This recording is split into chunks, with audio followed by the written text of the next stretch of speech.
Idea Factory and Keppel Heart come together to make an RPG probably only for the Japanese audience. While it's a mystery in my opinion why this game made it overseas with its heavy anime style and multi demographic, this game personifies almost everything good and bad about the game industry today, making for some pretty hilarious moments. But given Idea Factory and Keppel Heart's previous track record of games, there are bound to be some bumps in this hysterical ride.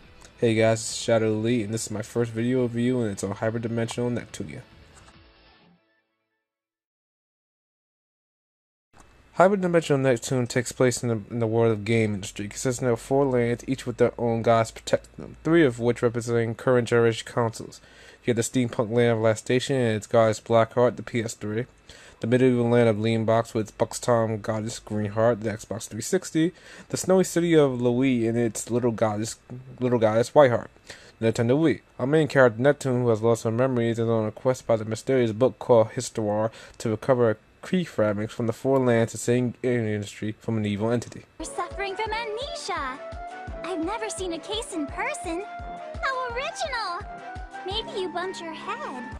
The characters in Neptunia are rather cliché and Japanese stereotypes. You have the #1 hyperactive knucklehead heroine Neptune, the moe and clumsy Campo is a personification of the company Keppel Heart, and the serious down-to-earth who really should be a leader but isn't because she just isn't the main character, IF, who is a personification of Idea Factory. These characters are one-dimensional and don't really have much personality going for them except for their Japanese stereotypes. However, that doesn't stop them from being funny and entertaining at times and breaking the fourth wall whenever they get a chance. Yep, death flag triggered. I kinda guessed he was one of those gonna die NPCs when I met him.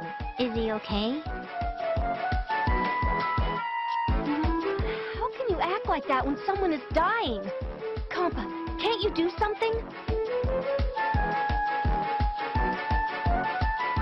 I wish I could, but I can't do anything about a triggered flag or a bad ending route he chose.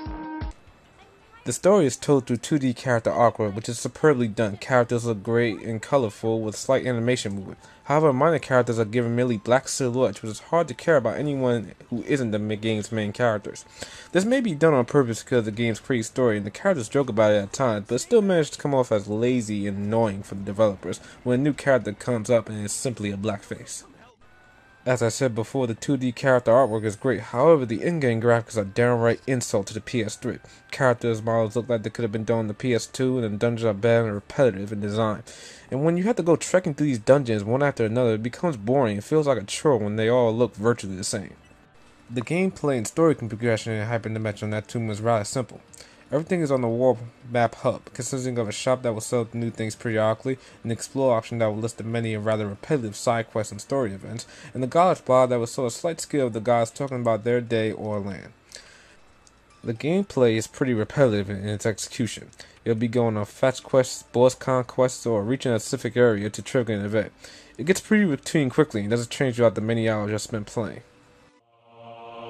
Pretty mysterious Neptune of love and justice. In the name of the Basilicom, I'll punish you. The battle system is much like Idea Factory's previous game, Trinity Universe. You'll be getting in random encounters and mashing the buttons to unleash a fury of combos. The combo system is the battle system's premise, and you can set up your own custom combos and even name them to your liking. Some attacks will allow you to take pictures saved to your PS3 and show them in attack sequences, making for some pretty cool moments.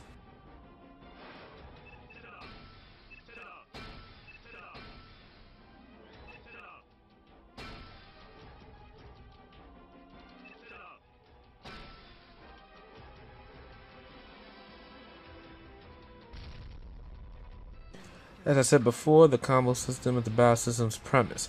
You'll be able to build long attacks using action points, and it can be fun at times. But however, it's very much flawed. There's almost always one combo set for a character that is much more effective than the rest. You'll be kidding yourself if you decide to use anything else, as the battles can get long and boring if you decide to string together a long combo. You'll quickly find yourself looking for the most time-saving and efficient combo to get through the battles, making the custom combo system almost pointless. Healing is a rather interesting yet convoluted take than the original JRPG formula. characters will learn item skills that will allow them to heal in battle after certain conditions are met.